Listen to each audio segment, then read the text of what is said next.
ሰላም እንዴት ናችሁ? የዩቲዩብ ቻናሌ ቤተሰቦች ዛሬም በአዲስ ቪዲዮ ወደ እናንተ ቀርቤያለሁ። ዛሬ አንድ ሀሳብ ሼር ላደርግ ነው የተረዳሁትን። የዩቲዩብ ቻናል እንደምታውቁት ከህይወቴ የተማርኩትን ደግሞም መጽሐፍትን ሳነብ ፖድካስት ሳይ ከታላላቅ ሰዎች ህይወት የተማርኩትን ሼር ማደርግበት የዩቲዩብ ቻናል ነው። ለዚህ ቻናል አዲስ ከሆንክና ሰብስክራይብ ካላደረከኝ ሰብስክራይብ በማድረግ ቤተሰብ እንሁን። ሌላው ይሄ ሀሳብ ሮብ ቀን መሰለኝ ሮብ ቀን በየቀኑ ብቻዬን ወክ ማደርግበት ሰዓት ነበረኝና እዛ ሮብ ቀን የሆነ ቦታ ዝም ብዬ በእግሬ ወክ እያደረኩ ነበር። ከዛ የሆነ ነገር እያሰብኩ ነበር። ልጆችን አዋቂዎች ብዙ ሰዎች በቃ ኳስ መረብ ኳስ የሚጫወቱ ብዙ ሰዎችን እያየሁ ዝም ብዬ እያሰብኩ ነበር። ብቻችሁን ስትሆኑ በዚህ አጋጣሚ የወክ ሰዓት በየቀኑ መኖር አለበት በህይወታችሁ። ከዛ ከራሴ ጋር እያወራሁ ከራሴ ጋር ብዙ ነገር እያሳለፍኩ ነበር። ከዛ ምን ሆነ የሆነ ሀሳብ መጣልኝ። ሁሉንም ሳይ በቃ እየኖረ ነው እየተጫወተ ነው። አባቶች የሆነ የሚያስፈልገውን ነገር እየገዙ ነው። በህብረት ሆኖ እያወሩ ነው። ህፃናት እየተጫወቱ ነው። ኳስ የሚጫወቱት ደግሞ በብር አስይዘው መሰለኝ እየተጫወቱ ነው። ከዛ ይሄ ሰው አሁን ሁሉም አሁንን እየኖረው ነው ወይስ በነገ ተስፋ ላይ ወይስ በትላንት ቁጭት ላይ ነው ያለው? አሁንን እያሳለፈ ያለው ነገን ተስፋ በማድረግ ነው ወይስ ትላንት ላይ ባጠፋው እየተጸጸተ ነው ብዬ እያሰብኩ ነበር።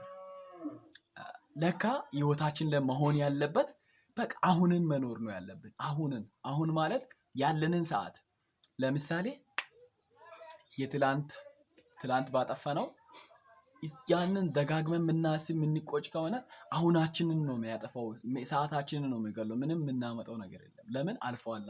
ደግሞ ተስፋ የምናደርገው በፊት ያለውን ነገር እያሰብን ወይኔ ያ ነገር እንዴት ይሆናል፣ ወይኔ ያንን አልደርስም ወይ እደርሳለሁ ምናምን ከምንል አሁንም መኖር ነገ ለምን ያንን ነገ ነው የምንደርሰው። ላንደርስ እንችላለን፣ ምን እናውቃለን። ልንሞትም እንችላለን። ይቅርታ ግን መሞት እንደኔ ትፈሩታላችሁ መሰለኝ። በቃ ለምን ትፈራለህ? አሁን በቃ አሁንም መኖር ጸጥ ብለህ ሜቴድ የሚያደርግ ሰው ምን ይሆናል መሰላችሁ? በቃ ትንፋሹ ላይ ትኩረት በማድረግ በሌላ እንዳትተረጉሙት ይችንም ደግሞ በቃ ይሄ ነው። አሁንም መኖር የምለው ህይወታችን ላይ ወሳኝ ቶፒክ ነው። ለምን ትላንት ታሪክ ነው፣ ነገ ተስፋ ነው። የተሰጠን አሁን ነው። ጤና ካለ፣ ሰላም ካለ፣ ቤተሰብ ካለ በቃ ፈጣሪን ማመስገን፣ አሁንን ኢንጆይ ማድረግ ማጣጣም።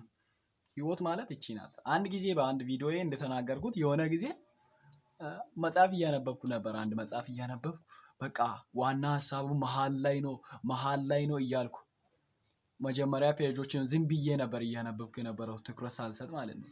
ዋና ሀሳቡን እየፈለክ ይሄ መግቢያ ነው እያልኩ መሃል ሲደርስ መጀመሪያ ይጠቅሳል። በአንደኛ ምዕራፍ እንዳየነው ስል ወይኔ ዋና ሀሳቡ መሃል ላይ ነው ብዬ መጀመሪያ ምዕራፎቹን በቃ በጣም በፍጥነት ነበረ ብዙን ትኩረት ሳልሰጥ ነበር እያነበብኩ የመጣው።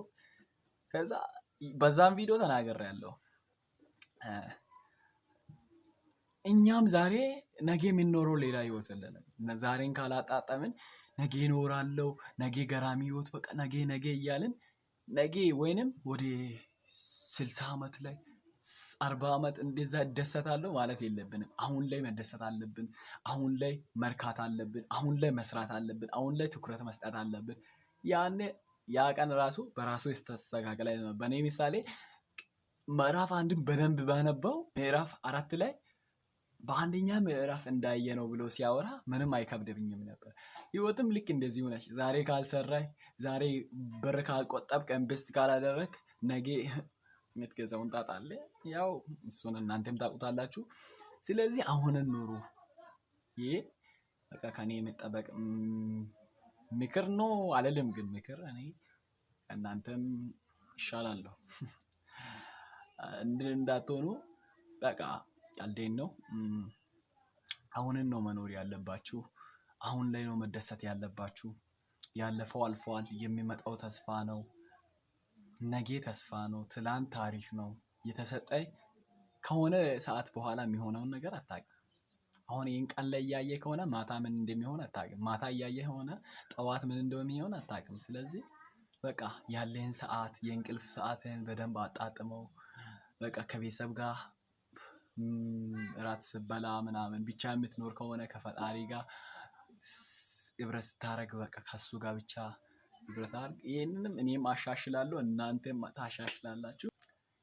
ለዛሬ ያዘጋጀሁት ቪዲዮ ይሄ ነው። ይህ ቪዲዮ ደግሞ እንደሚጠቅማችሁ ትኩረት ሰጥታችሁ ካያችሁት ወይንም ከተገናዘባችሁት ሪሰርች ከሰራችሁ ደግሞ ሌሎች ነገሮችን እኔ ዝም ብዬ እንደ ቀልድ ነገር ነው ያወራሁት። በደንብ ጠልቃችሁ ይሄን ነገር ቻትጂፒቲንም መጠየቅ ትችላላችሁ። በቃ ሁሉንም ነገር ሰርች አድርጋችሁ በደንብ አጥኑበት። አሁንም መኖር በጣም ወሳኝ ነገር ነው። ይሄ ቪዲዮ እንዳስተማራችሁ እንደጠቀማችሁ እርግጠኛ ነኝ። በቀጣይ ደግሞ በሌላ ቪዲዮ እንገናኛለን። ስለዚህ ይሄን ቻናል ሰብስክራይብ ካላደረክ ሰብስክራይብ በማድረግ ቤተሰብ እንሁን። አብረን እንቀጥላለን፣ አብረን እናድጋለን። ቻው። በቀጣይ ቪዲዮ እንገናኛለን።